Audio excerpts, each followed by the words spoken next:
Setia. Saya dari Prodi Manajemen semester 1 pagi dari kampus SD Yapan, Surabaya. Pada kesempatan ini, saya akan menjelaskan materi tentang kalimat efektif. Pertama-tama, kita harus tahu apa pengertian dari kalimat efektif. Kalimat efektif adalah kalimat yang disusun dengan padat, ringkas, dan jelas agar mudah dipahami. Selain pengertian, kita juga harus tahu apa syarat-syarat dari kalimat efektif. Syarat yang pertama sesuai EYD. Sebuah kalimat efektif haruslah menggunakan ejaan maupun tanda baca yang tepat agar lawan bicara kita mudah memahami apa yang kita bicarakan atau apa yang kita ucapkan. Yang kedua, sistematis.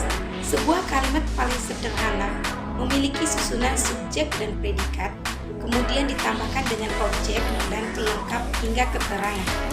Sebisa mungkin guna mengefektifkan kalimat, buatlah kalimat yang urutannya tidak memusingkan. Yang ketiga, tidak boros dan bertele-tele. Jangan sampai kalimat yang kalian buat menghambur-hamburkan kata dan berkesan bertele-tele, supaya orang mudah mengerti apa yang kalian ucapkan. Yang keempat, tidak ambigu. Di dalam Kamus Besar Bahasa Indonesia, ambigu artinya bermakna ganda atau lebih dari satu, sehingga menimbulkan kekacauan atau multitafsir. Jika ingin kalimat kita tidak ambigu, maka kita harus memilih kata, tanda baca, intonasi dengan cara yang tepat dan benar. Kalau tadi kita membahas tentang syarat-syarat dari kalimat efektif, sekarang kita membahas ciri-ciri dari kalimat efektif. Ciri yang pertama, kesepadanan struktur. Pertama yang harus diperhatikan adalah kelengkapan struktur dan penggunaannya. Inilah yang dimaksud dengan kesepadanan struktur. Dan yang kedua, kehematan kata.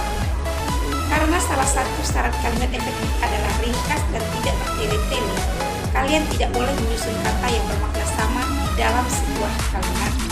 Dan yang ketiga, kesejajaran utuh. Ciri yang satu ini menyangkut soal imbuhan dalam kata-kata yang ada di kalimat sesuai kedudukannya pada kalimat itu. Pada intinya, kalimat efektif haruslah berimbuhan paralel dan konsisten. Jika pada sebuah fungsi yang digunakan berimbuhan selanjutnya yang berimbuhan sama digunakan dengan fungsi yang sama. Ketegasan makna. Tidak selamanya subjek harus diletakkan di awal kalimat. Namun, memang peletakan subjek harusnya selalu mendahului predikat. Akan tetapi, dalam beberapa kasus tertentu, kalian bisa saja meletakkan keterangan di awal kalimat untuk memberi efek penegasan. Dan yang kelima, kelogisan kalimat. Kelogisan berperan penting untuk menghindari kesan ambigu pada kalimat. Karena itu, buatlah kalimat dengan ide yang mudah dimengerti dan masuk akal, agar pembaca dapat dengan mudah mengerti maksud dari kalimat yang kita ucapkan.